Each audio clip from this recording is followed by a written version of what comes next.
Guys 2 ദിവസമായിട്ട് ദിലുവിന് വണ്ടി വാങ്ങാനുള്ള ഷോപ്പിങ്ങിനാണ്.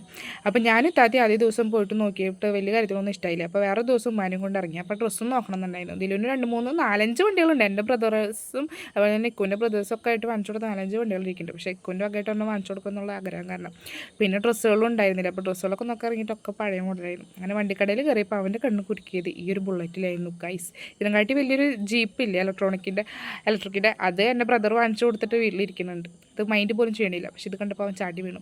6000 രൂപയോളം വില ഇട്ട്. എൻ്റെ കെട്ടിയൻ വേറെ ലെവലായതുകൊണ്ട് അവന് വാങ്ങിച്ചു കൊടുക്കും. കാരണം അവനാണ് ഇപ്പോൾ എല്ലാം നമ്മളെ എന്ത് പറഞ്ഞാലും ആഗ്രഹങ്ങൾ സാധിച്ചു തരുന്ന ഒരു ആൾ. അതിനുശേഷം നമ്മൾ ചോക്ലേറ്റൊക്കെ എടുത്തു. കാരണം വെള്ളം കുടിക്കാൻ കയറിയിട്ടുണ്ടെന്ന്. അതെ അവൻ്റെ വക അവനെടുക്കാൻ നോക്കി. പക്ഷേ ഞാൻ സമ്മതിച്ചില്ല. അതിനുശേഷം ചോക്ലേറ്റ്സൊക്കെ എടുത്ത് ഇത് നമ്മൾ കാലിയാക്കിയ സർബത്ത്. പക്ഷെ വീണ്ടും ഒരു സൈക്കിൾ കട കയറി അവൻ്റെ ഒരു സൈക്കിൾ നന്നാക്കാൻ കൊടുക്കണമെന്നുണ്ടായിരുന്നു. അപ്പോൾ അതും കൊടുത്ത് വണ്ടികളൊക്കെ ഒന്നും കൂടെ ഒക്കെ നോക്കി ഞങ്ങൾ വേറെ നെക്സ്റ്റ് ഒരു ഡ്രസ്സ് കടയിൽ കയറിയിട്ട് ട്രൗസറും ബനീനായിട്ടുള്ളൊരു സെറ്റ് കൊടുത്തു, ഒരു പാൻറ്റ് കൊടുത്തു. കാരണം പാൻറ്റിനും മാച്ചായിട്ടുള്ളൊരു ബനീനും കണ്ടില്ല. അപ്പോൾ ഞാൻ അങ്ങനെ എടുത്തു. എന്നിട്ട് മാച്ചിൻ്റെ ഇടാന്ന് വെച്ചു. പിന്നെ ചോക്ലേറ്റ് വാങ്ങിച്ചു നേരെ ക്ലാസ്സിനായിരുന്നത്. ക്ലാസ് കഴിഞ്ഞ് വേഗം ഞാനും എൻ്റെ ബ്രദറും ദിലും കൂടി ലോക സിനിമയ്ക്ക് പോയി. അവിടെ എത്തിയപ്പോൾ ആ ഇരുട്ട് കണ്ടപ്പോൾ തന്നെ അവന് കരഞ്ഞു. ദിലു കരഞ്ഞു. അപ്പോൾ ദിലുവിനെ വീട്ടിൽ കൊണ്ടാക്കി ലോക സിനിമയ്ക്കും കയറി. അത് കഴിഞ്ഞ് തിരിച്ചു വന്നപ്പോൾ ദിലു ഉറങ്ങി. ഞാനും അനിയും പതുക്കനെ സൗണ്ട് ഉണ്ടാക്കേണ്ട ഭക്ഷണമൊക്കെ കഴിച്ച് അങ്ങനെ കിടന്നുറങ്ങി.